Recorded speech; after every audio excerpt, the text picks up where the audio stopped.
I'd just like to say good morning to everyone. I'm Caroline, and I am your host for the NHS Apprenticeship Discovery Session. You will also meet my co-host Gemma later in the session. It's wonderful to know that we have so many schools, colleges and sixth forms from across Yorkshire and the North East. We've estimated that there's around 1,400 students registered for this event today, so that's absolutely amazing.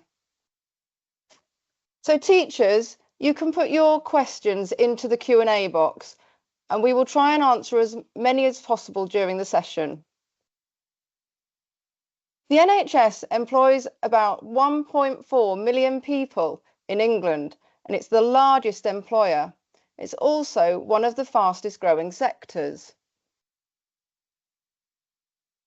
The NHS is a fascinating place to work, and every job role makes a difference to people's lives every day. As an employer, the NHS is great at encouraging career progression and supporting staff who want to try a new career with so many different opportunities. Later in the session, you will meet some of our apprentice ambassadors. They have all studied something different at different levels, and our aim is to help you find out what they do and why they love their jobs. We don't expect to convince every one of you to choose to train using the apprenticeship route, but it might be an option for you to consider. There is a worksheet that accompanies today's session, and hopefully your teacher has been able to share this with you, and this should help you capture your own reflections and something that you can refer to later. So can we have the next slide, please? Before we begin, I just want to ask you a question. So you can get ready to put answers in the Q&A. So individual students or teachers can put that in the Q&A. And my question is, how many different types of job roles do you think there are in the NHS? I'll give you a few seconds to think about it and to put answers into the Q&A. And I've got Pam and Anne-Marie who are monitoring that.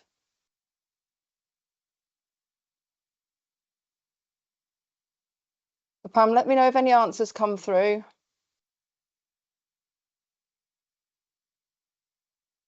Yeah, we'll do, Caroline. I can't see any just yet. Surely you can have a guess. How many different job roles do you think we have?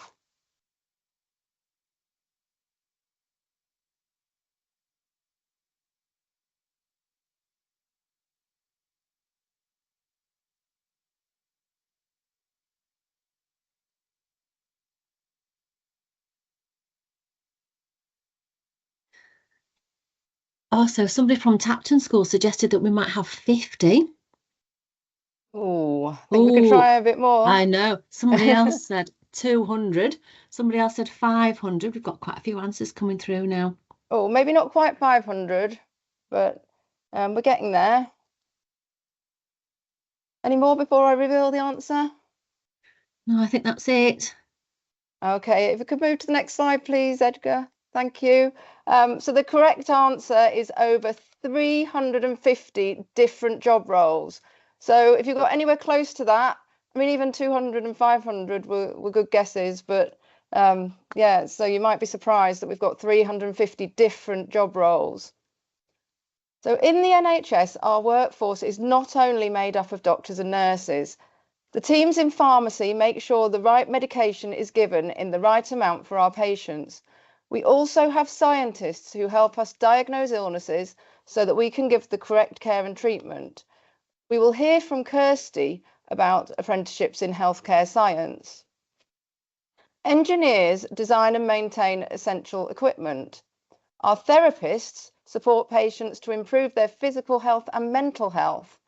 Tamara is studying to be an occupational therapist, and we will meet Tamara later. Many of our roles don't involve directly looking after our patients, but are still vital to the NHS. We have gardeners, carpenters and electricians who look after the buildings and outdoor spaces, making them safe for patients, staff and visitors. We also have many staff who work in facilities, preparing, cooking and serving food to the patients and staff. These teams also have essential roles in keeping the buildings and departments clean and clear of infection. Our administration teams are fundamental to keeping the hospitals running. These job holders ensure we have the staff in the right place to deliver the care, ensure wages and bills are paid, and ensure patients know where to go to get the right care and treatment. So Esther will talk about her role as a customer service apprentice, while Dan will talk about being a project management apprentice. Can we have the next slide, please? So in our session today, we're going to tell you more about apprenticeships, and you will meet and hear from our fabulous NHS apprentice ambassadors, Esther, Kirsty, Tamara and Dan. There will also be some time for Q&A with our ambassadors. Next slide, please. So let's take a quick look at what apprenticeships are. Apprenticeships are work-based formal qualifications allowing you to develop your skills, knowledge and behaviours in your chosen area. It's an opportunity to earn and learn. They are a minimum of 12 months training, but can be up to 5 years long, depending on the type of apprenticeship. They include an assessment at the end, which is known as an endpoint assessment, and this could be a project, a discussion, or an observation of practice. To take part in an apprenticeship, you need to be 16 years old or over, living in England and not in full-time education, and you will need GCSEs or functional skills in English and maths to complete an apprenticeship. So next slide, please. So let's have a look at the different levels of apprenticeships. So our apprentices will talk about some of the levels later. There is a question on the worksheet about this too. But the different apprenticeship qualification levels go from level 2 to level 7. These are known as intermediate, advanced, higher and degree apprenticeships. Depending on what qualifications you have already will depend on which level you can start at. Next slide, please. So it's now time to meet our first ambassador, and this is Esther. I'll just mention that Esther has had to join via a colleague's computer, so you'll see a different name on her screen. But if we just move to the next slide, I'm pleased to welcome Esther to speak to you.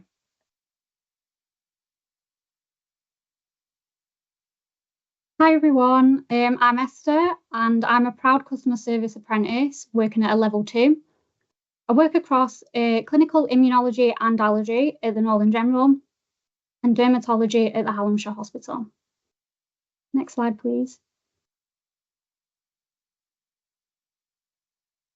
So my career journey. So this is actually my first full-time job. I do have previous customer service experience within a cafe and in retail. I applied for this apprenticeship before I'd finished my A-levels and left school, and I got the job without knowing my A-level results.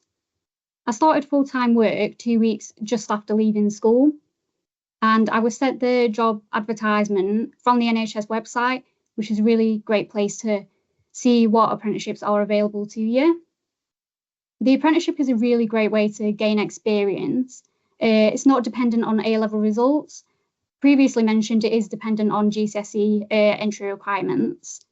And you don't need previous work experience to apply for an apprenticeship. So that's a benefit, but it is good if you do have previous work experience. You can see the different types of skills needed.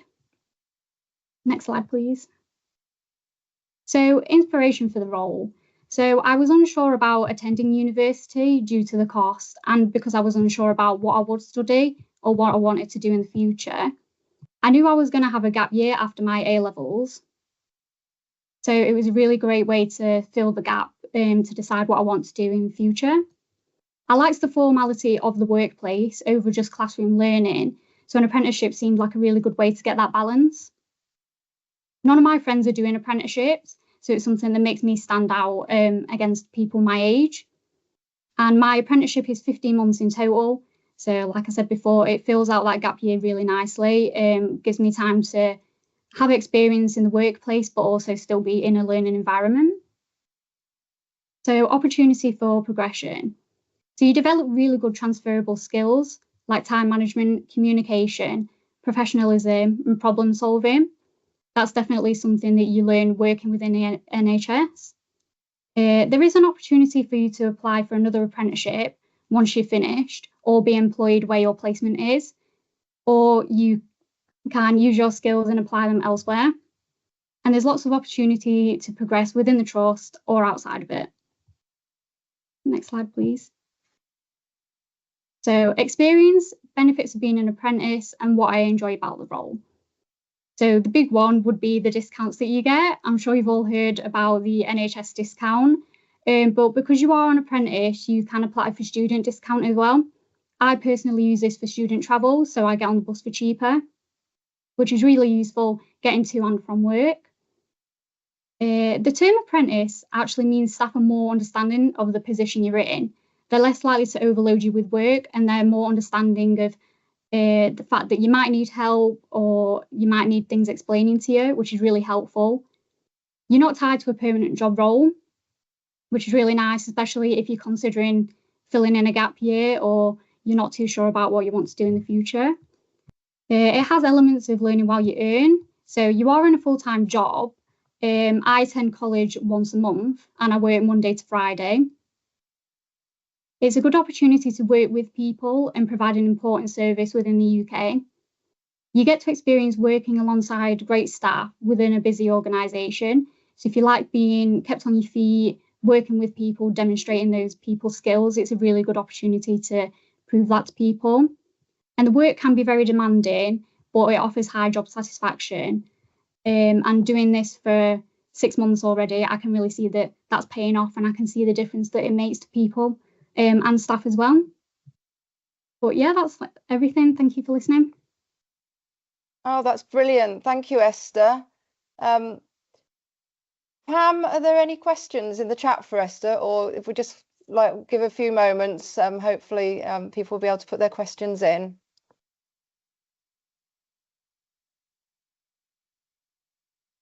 Yeah, Esther, do you use digital skills in your job? Yeah, so I'm not a computer whiz by any means, but learning to work with the computer systems, the staff are really great at helping with that. There are systems in the NHS that you use, so the system that you use to book patients or find patient notes, for example, they're all things you learn within it. For example, Teams or Word, Excel, stuff like that. But like I said, staff are always willing to help you if you're not too sure on how to use those. And once you've learned how to use them, they're really easy to get your head around.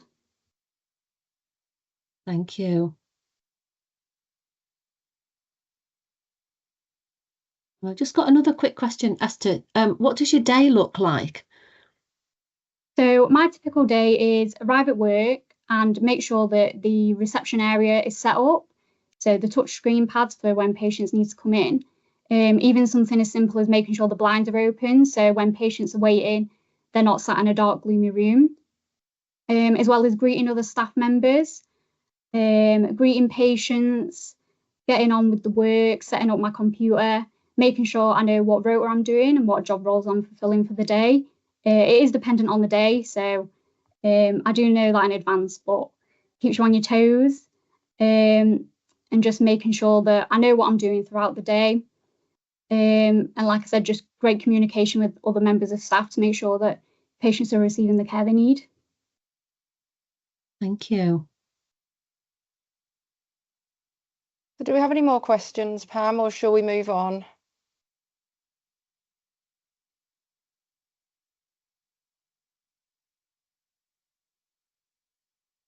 There's a couple of questions in the chat, and I'll do those and reply in the chat. Caroline, that's fine. Thank you in the Q&A. Oh, thanks, Pam. Okay, so it's now time to move to our next slide and to hear from our next apprentice, which is Kirsty. Thanks, Esther. Hi, so my name's Kirsty Lindley and I'm a biomedical scientist in microbiology at Sheffield Teaching Hospitals. And this is just a little bit about my journey from laboratory assistant up to qualified practitioner by using the apprenticeships. Next slide, please.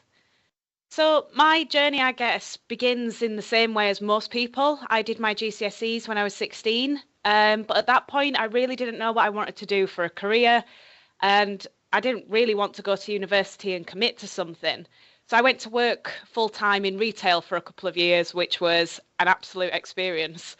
But I got lucky in 2010. I got my first laboratory assistant job, which is an entry-level role in the labs. And I was working in histopathology, which is the study of disease in tissue. So we're thinking cancer diagnostics. Whilst in post, I was studying for an NVQ level 3. And I really loved my job, but I ended up moving to South Yorkshire in 2012. And as such, I moved jobs and came here to Sheffield and got a job in microbiology. So it's a totally different field where looking at infectious diseases. But in my area, I look at bacterial infections. I loved my job in microbiology, but after a number of years, I was stuck. I only had my GCSEs and that NVQ level 3 that I'd initially done a few years back. And I wasn't able to progress at all because I didn't have A levels or any higher level study. And so I started looking for other jobs, unsuccessfully, of course. But in 2018, the Trust started to support apprenticeships as a way to upskill people like me that had been in post for quite a few years but were stuck. And I was fortunate enough to get onto the level 4 apprenticeship because I had quite a few years of experience in the lab, as well as that NVQ that I'd previously studied. Can I have the next slide, please? So my level 4 apprenticeship was in healthcare science. I went to college 1 day a week and worked full time in the lab for the rest of the week. It was a really great way to progress in my career. I was able to develop new technical skills. I'm quite a hands-on person, so it was really good to be learning new skills in the lab. The program was for 2 years, and at the end of that, I became an associate practitioner. So it was one step up from being a lab assistant.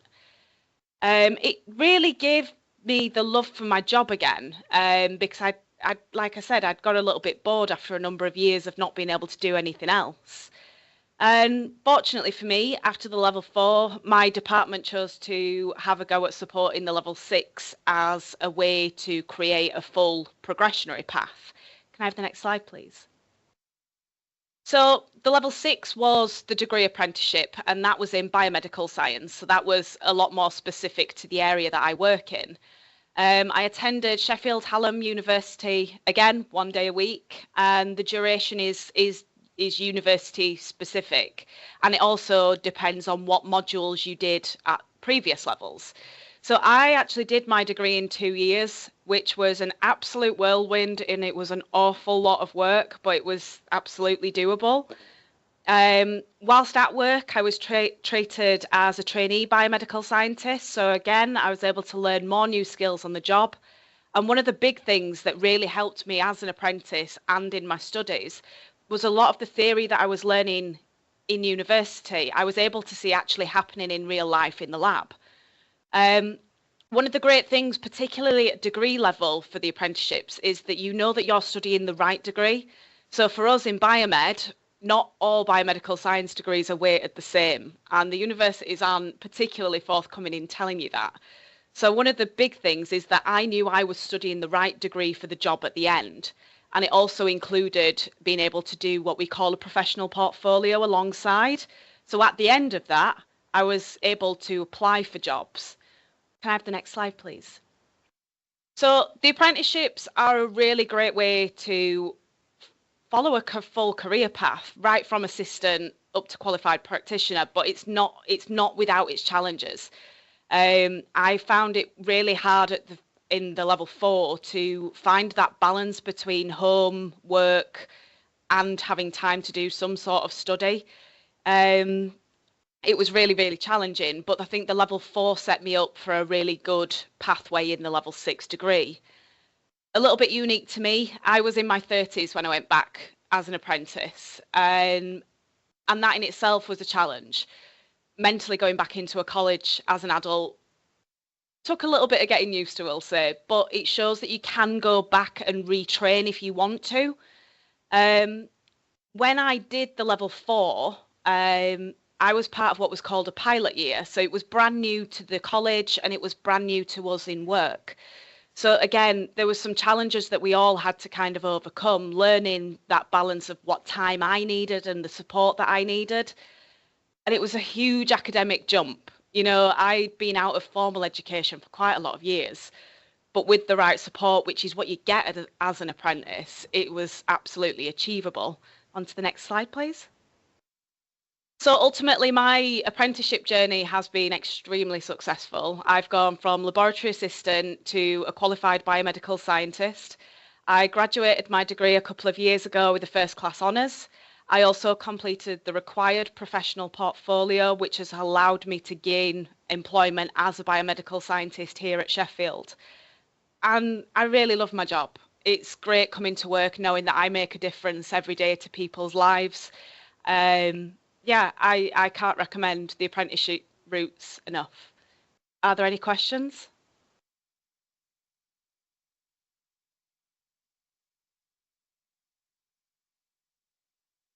If you could just move on to the next slide, please.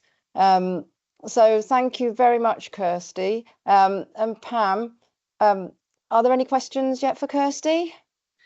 Yeah, Kirsty, there's a question here, excuse me, which says, when did you start your journey to be a laboratory assistant? And what qualifications did you need to start that journey? Sure. So I got my I got my first lab assistant job back in 2010, so quite a few years ago now.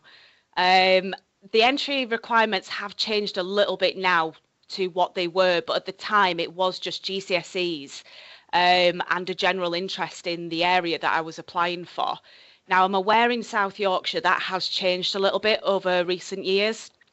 For a laboratory assistant, they now ask for A levels or a foundation year, but you can still get in through the level 2 apprenticeship. So there is a level 2 in healthcare science, which can gain you employment as a lab assistant at the end. I was just fortunate that I came into the NHS quite a few years ago and was able to work my way through lab assistant, associate practitioner to scientist. Thanks, Kirsty. And then a second question, if you don't mind. What does your usual day look like? So in microbiology, we're very, very hands-on, and there are various different samples that we process and look for infection from. So depending on the bench that I'm on, my day will look very different. But as a general rule, as a microbiology scientist, I will come to work for the correct shift time. So it could be a 9 a.m. start, it could be 12 p.m, it could be later than that if we're working nights. And my first point of call is to retrieve agar plates that have been incubated overnight. The plates have been processed the previous day by lab assistants, and we are looking for what is a bacteria that is going to cause a person an infection versus what is normal. So that's where I have to use my scientific knowledge, is to look at that plate and go, that's a bacteria that I need to follow up. From there, I'll do a variety of different benchtop tests.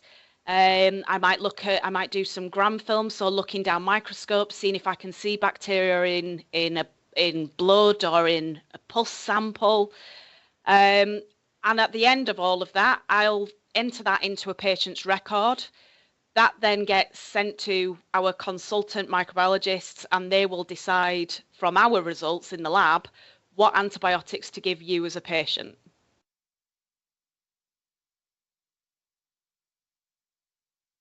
Thank you. That's really great. Thanks very much. Back to you, Caroline.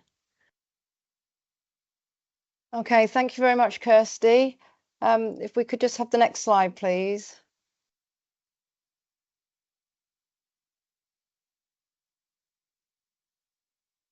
So before we meet our remaining apprentices, here is some information about the apprenticeships you can do straight from school or college.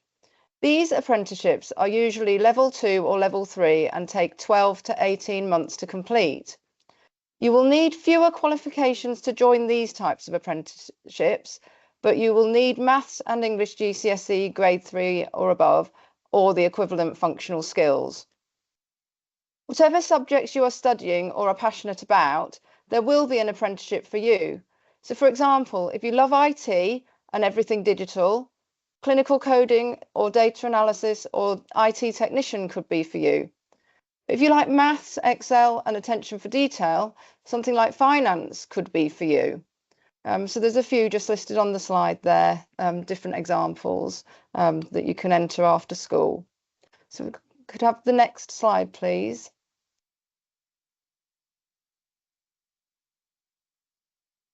So degree apprenticeships are often the next step in a career pathway. They offer the opportunity to develop your career and gain a degree without going to university full-time, unlike a traditional degree. The education part of your apprenticeship will be provided by a local university, and we will shortly meet Tamara, who is studying at level 6 to become an occupational therapist. These apprenticeships take between 2 and 5 years to complete, and the typical areas include things like nursing, midwifery, management, and some of the therapy roles such as radiotherapy or podiatry. So if we could move to the next slide, please, and it's time to hear from Tamara.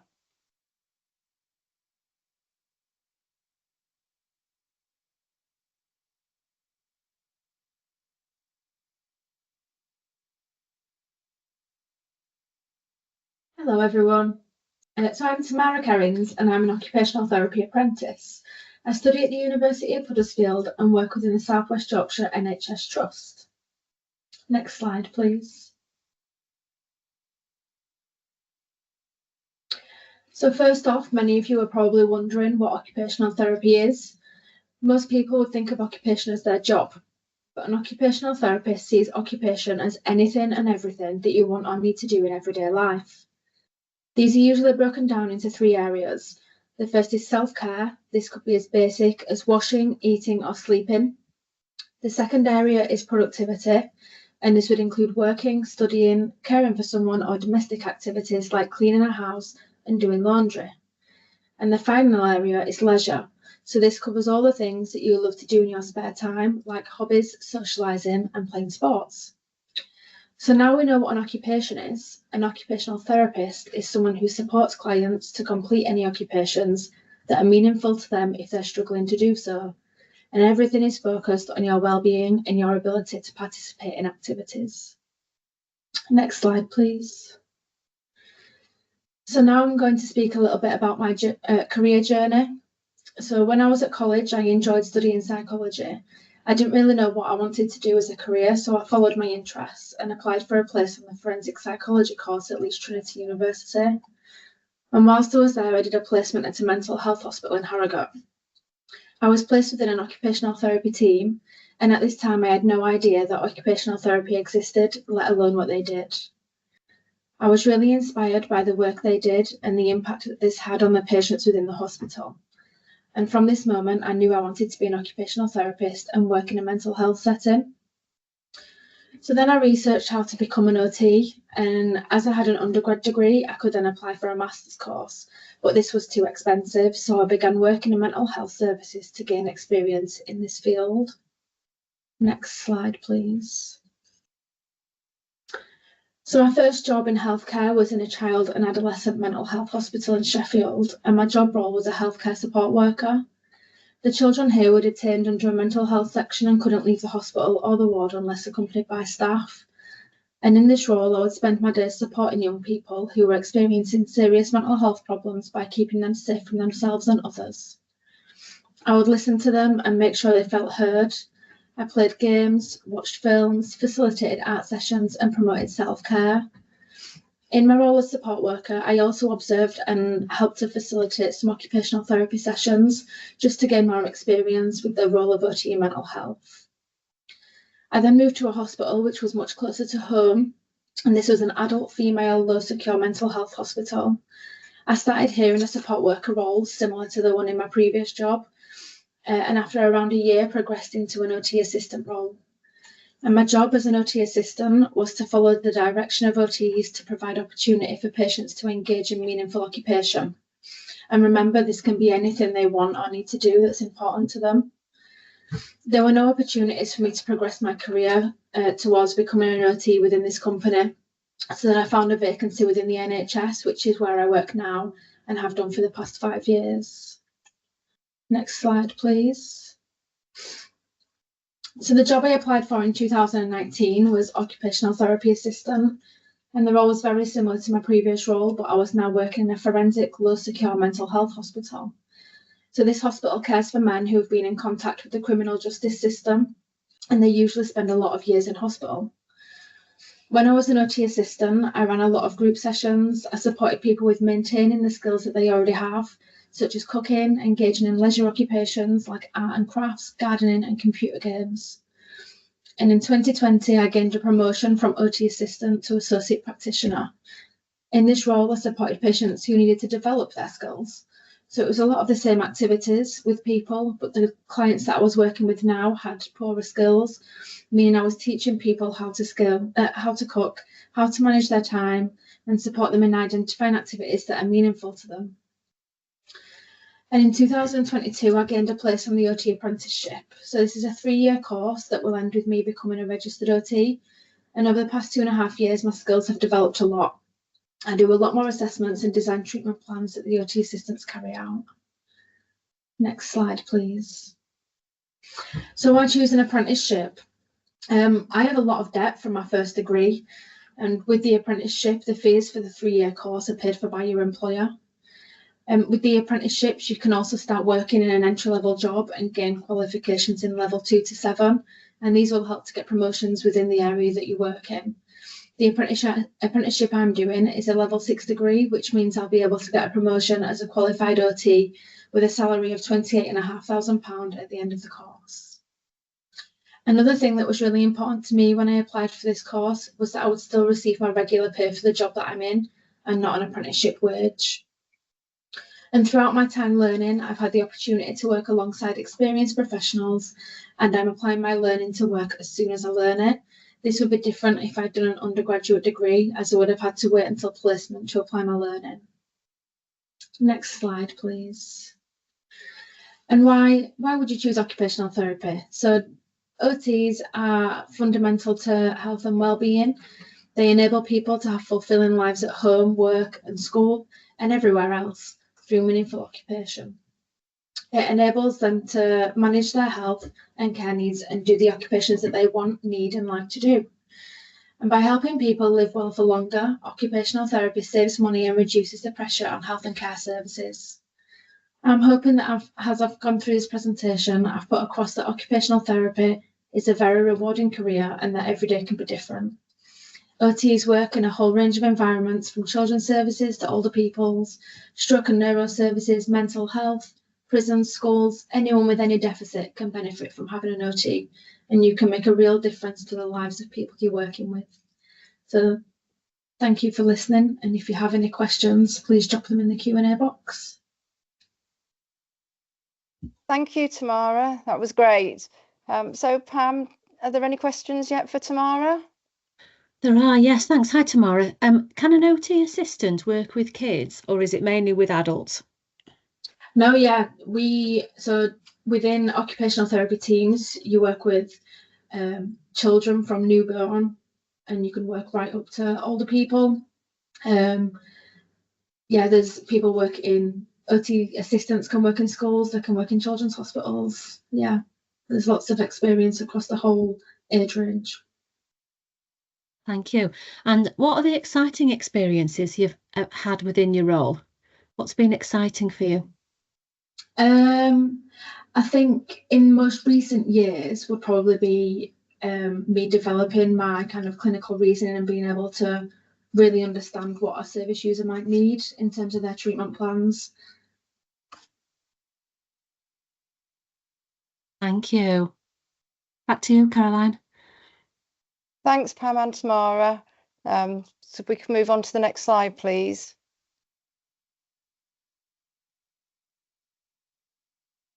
Thank you. So, of course, you must love your job and find your contribution rewarding, but it is also about the pay. And that's not always the monthly pay, but you also need to consider that the learning is paid for by the NHS and done whilst earning a full-time wage too. Plus, as Tamara's mentioned, you're not building up debt like you might if you were studying full-time at university.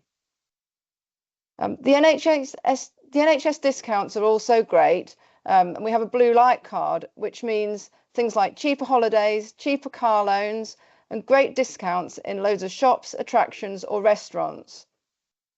NHS employees can also access services to help our physical and mental health, such as physiotherapy and cheaper gym memberships. Work-life balance is also really important to many people, and the NHS offers lots of flexible working options. So if we could just move to the next slide, please, and we'll meet our final apprentice, which is Dan. Good morning, everyone. I'm Dan, and today I want to tell you a bit more about how I ended up being a graduate project manager at Sheffield Health and Social Care, what I actually do in my role, and why you may want to consider different routes into doing an NHS apprenticeship. And that starts on the next slide, please. Thank you. So I started all the way down south in London, where at A-level I did physics, maths, and English literature. I always wanted to do physics at uni as I found it really interesting, even though I didn't really know what I wanted to do as a career afterwards. So I studied physics at York, and even during those first few years of my degree, I didn't really know what I wanted to do afterwards. But I ended up joining lots of different university societies, and through being on different committees, I end up almost accidentally picking up those experiences in organising people and leading groups to get stuff done. So after graduating, I decided to do a year of teacher training as I enjoyed communicating learning to people. But although I enjoyed preparing lessons and seeing pupils progress, having to stand and present to a classroom 40 hours a week was not the right path for me. It simply did not suit my personality and skill set. So I looked at the experience I had and the part-time jobs I'd done previously. I applied for jobs that suited my unique CV, and that is where I found my current role, which we go into on the next slide, please. So, when choosing an employer after uni, I thought carefully about the company as well as the job itself. So I was looking at a website for graduates who had studied science, and most of the employers were these big private military companies or banks. And I remember thinking, do I want to spend years of my life working and putting effort into essentially making money for someone else? A job at the NHS is great in that you're not working for shareholders, but for people. I truly believe that there is a golden thread in everything that we do that connects every task I do every day to something that will help the people using the NHS, even though I'm not directly interacting with patients in my role. Now, sure, there are some days that are different to others. One day I might be finalising a system that improves wait times, where another day I might be presenting to a board to get funding for a paper which is years and years away. But that golden thread is always there. And that is the belief shared by everyone at the organisation. You'll work with caring, brilliant colleagues as they have all opted to take on a job where they're making a difference to patients' lives. And despite the setbacks the NHS has faced, there is that goal of caring that unites everyone and makes any trust a special place to work. Next slide, please. So my official role in the trust is a graduate project manager. As part of my role, I do 4 days a week of work and 1 day a week of online studying. This is towards my apprenticeship in project management, which is a level 4 apprenticeship, where I sit an exam for a level 7 qualification. This level 7 is equivalent to getting a master's degree, but instead of paying a university, I am getting paid while studying, and I think that's pretty great.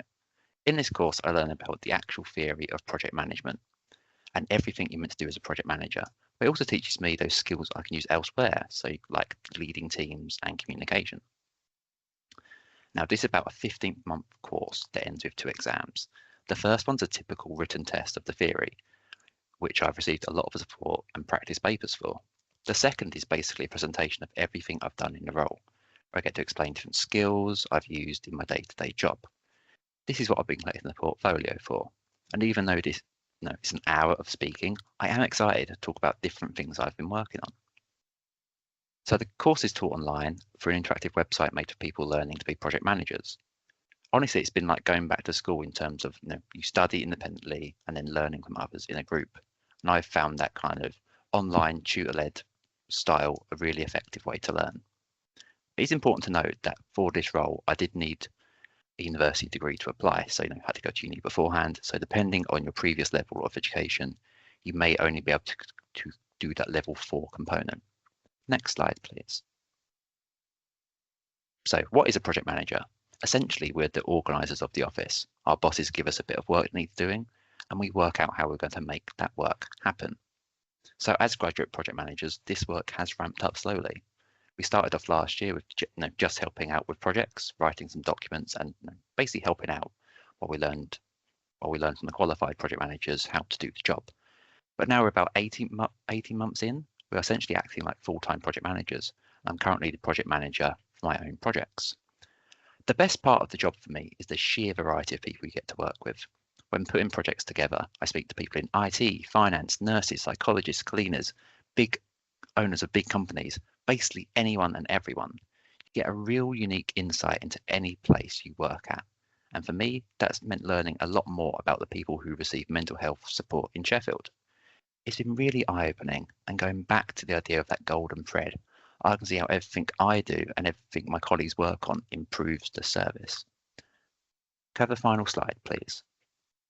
So I wanted to finish by giving you some advice, not just for a project manager apprenticeship, but for any role you may take on in the future. Firstly, I'd say learn what skills you enjoy using. A lot of your education is focused on learning specific topics like maths, science, English. But as you do more outside of education, like clubs, hobbies, jobs, you'll pick up these soft skills that you can use in a wide range of areas. For example, leading a team, being able to talk really easily with anyone you talk to, or being organised and on time. The more stuff that you do, the more you'll be able to find those skills that you enjoy being good at. And chances are there'll be jobs that are looking for people with those skills, even if you don't have a big fancy degree in it. That's how I got into project management, despite never having studied projects or managing, just because I practiced those soft skills. And finally, whatever apprenticeship or job opportunity you end up in, always try to say yes and experience opportunities where you get the chance to do so, to get that hands-on experience that will hugely benefit you going forward. Okay, thank you everyone for listening. Any questions, please put them in the chat. Thanks, Dan. And once again, Pam, are there any questions for Dan? Hi, Dan. What is the most challenging part of your apprenticeship, please?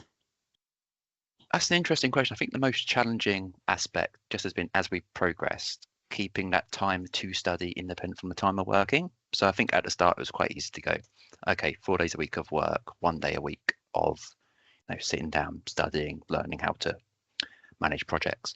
But I suppose as we've kind of taken on more and more work, being able to set that boundary myself and with my manager to go, no, okay, this is the day that I'm closing off to study. When you've got so many other plates you're kind of spinning, kind of setting that boundary is a skill in itself, which I've I think had to learn how to put that in place. So I think that's the only real kind of big challenge to this kind of apprenticeship. Thank you. And then I do have another question, if you don't mind. Can you give the group a specific example of a project that you've done? Yeah, so kind of the project I'm working on currently is our entire NHS trust uses Skype to have all its calls coming in and out, and we're having to replace that. So it's about learning about all these different areas, all the different teams that use that system to go, okay, what do you need from this new system?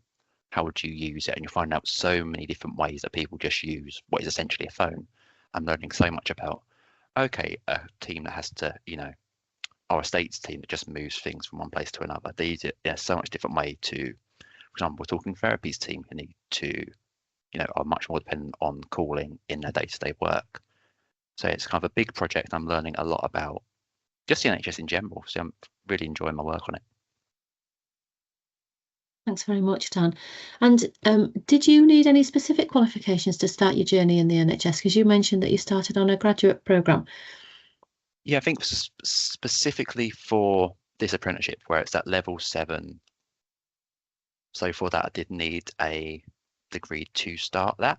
However, if I didn't have one, I would be able to start the level 4, kind of the portfolio work. So for that kind of level 4, which is, I think we discussed on the earlier slide, that kind of foundational degree level, I didn't need a qualification for, but for the level 7, I would.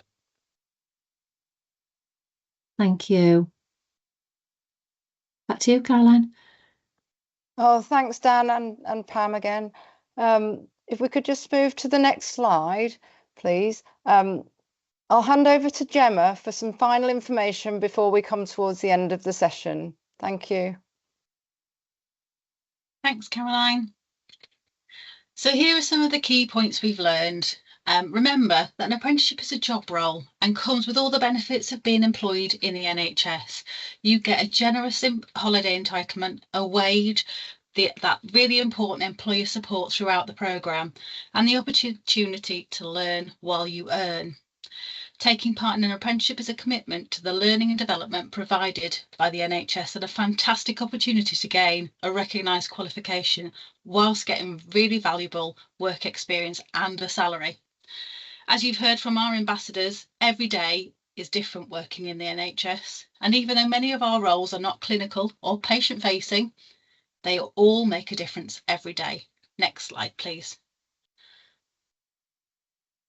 We've put together some useful links to organisations that can provide you with further information on a career with the NHS.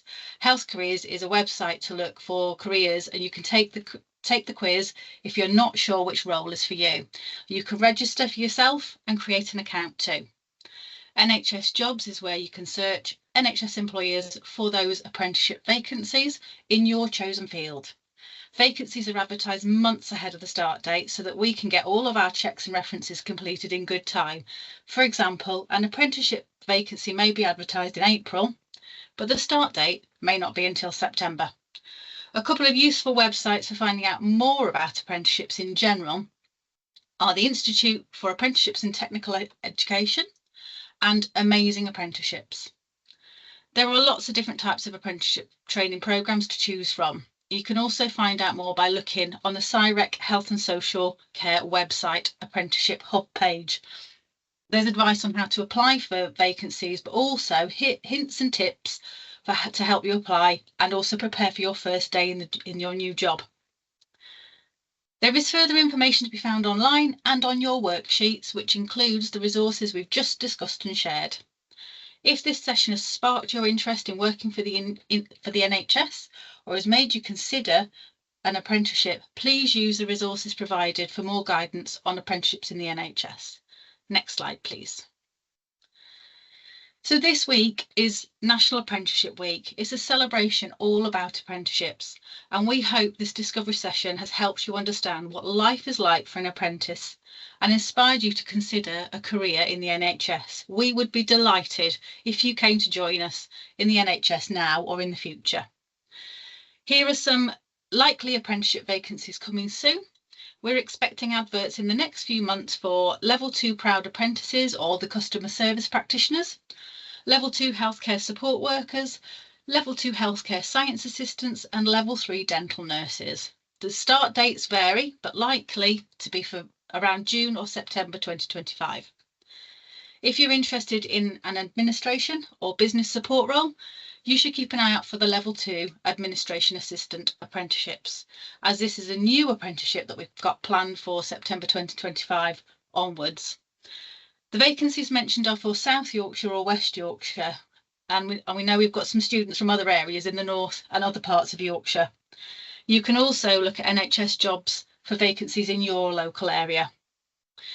So we're now coming to the end of our session, and I'll hand back to Caroline for the last few words. Sorry, thank you, Gemma. I was just looking at the time, and we do have a few moments left before we close the session. So I was just going to check, Pam, whether we have any more questions in the Q&A for our speakers before we close the call. Yeah, we do. I've got a couple of questions. Tamara, firstly, a question for you, please, if you don't mind. Yeah. Yeah. So what kind of support is there for you when situations with clients are particularly difficult for you, or you're not quite sure what to do or how to help support them? Yeah, so we work within an MDT, so there's occupational therapists, psychologists, the nursing team, social workers and psychiatrists. And if we had maybe a particularly difficult client, we would all come together as an MDT and discuss what the difficulties were, how we can all work together as a team to support that client moving forward. We also have monthly supervision. I have that with one of the more senior OTs and with my manager. We also have a weekly meeting with every single service user within the MDT, again, where we can talk about things that have happened in the past week and any difficulties that have arose. But yeah, it's a very, it can almost feel from the outside that it could be quite a challenging place to work and it could be quite dangerous, but the amount of kind of safety precautions and security measures that are in place within the hospital, it is a very safe place to work. Everyone has really specific training. It's really supportive, and yeah, I don't feel unsafe at work. Thanks very much. That's great. No, not for you, I'm afraid, no, but I've got a question for Esther, if that's okay. Esther, are you there? Yeah, I am. Excellent, lovely, thank you. One of the questions for you was, what was the steepest learning curve part from leaving school into starting your apprenticeship? So for me, it was actually working full time. Obviously, you attend school full time, but the difference in the amount of energy and work you're actually doing is a big step. However, it took a few weeks to get used to it. The staff, again, are really supportive in understanding that. They also understand that work is very different and very varied from school work. So everyone's really supportive. I would also say, because it's my first job in the NHS, learning all the insides and outs of the trust, all the systems that we use as well. But again, once you've had your training on that, it is really easy to use, especially if you're using them every day for particular tasks like uploading referrals and answering emails and answering patient inquiries. You get used to sort of the typical questions that are asked. So it is just taking that step forward and learning what you need to say and what happens. But again, like other clerical staff, nurses, managers, they're all really, really helpful in helping you understand what you need to learn and how you need to present yourself to patients. But I would definitely say it is the leap from leaving school to going into full-time work. And again, there's a bit of a question through the theme of questions is about what kind of support there is for new apprentices. And you've talked quite a bit about that, haven't you? Yeah, so I would say I relied a lot on the other clerical staff when I first started. They're really supportive, helped me with any questions I had. I think it's important to remind yourself that you can ask questions. It's better than sitting there and struggling. Even with the nurses, I would ask them questions about the treatment. So if a patient asked me a question, I knew what I was talking about. You can also find support through the college and other apprentices when we meet them. We all sit and talk about what we're struggling with, how we can help each other. I'm in contact with apprentices out of work as well. So it's really nice that you do have that support system. But again, it is the staff and they're coming from a position where they've started the job. They might not have done an apprenticeship, but they know what it's like to start, be brand new to everything. So it's just relying on other staff members to really, really help you. And again, patients are also really understanding as well when you tell them that you're new to that job role. So it's just about being aware and getting used to the environment. That's lovely. Thanks very much for explaining, Esther. That's really good. Thank you. I've got one more question, if that's all right, Caroline. Yeah, we've got time, I think. Yeah, okay. So Dan, my last question is for you, if that's okay. Yeah, go for it. How difficult were the exams that you mentioned that are partway through your talk? Yeah, so that was in regards to that level 7 APM exam one, where it's interesting. I feel like if you would have showed me those exam questions when I started, I would have run a mile, because there is quite a lot of technical kind of wording, kind of very set terminology and words they want you to learn. But because you're using those skills, those that vocabulary as a project manager kind of every day in your job. By the time that exam did come around, and I was about a year and a half into my apprenticeship, I found it, I don't want to say easy, but I found it okay, because you're so used to being a project manager that the exam's not so much you sit down and revise, so much as you use your own experience to answer questions. So yeah, it's a bit of a learning curve, but you'll take it on throughout the year and a half that you're learning and doing, rather than being, I suppose, ambushed by it at the start, if that makes sense.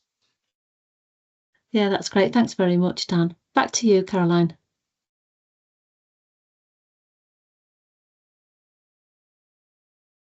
So it just remains for me to say thank you to the teachers and students and guests for joining us today, and a massive thank you to the ambassadors who have taken the time to speak to you about their apprenticeship experiences. I hope you have found it interesting and inspiring. Perhaps some of you will consider undertaking an apprenticeship when you leave school or college. This now brings us to the end of our session. If anyone has asked any further questions that we've not managed to answer today, we'll just review those after the session, and if there are some, we'll send out a written Q&A sheet. But I think we have managed to get through most of them, but we can send those out to everyone who registered for the event. So I'd like to say just thank you, and thanks for listening, and goodbye, everyone.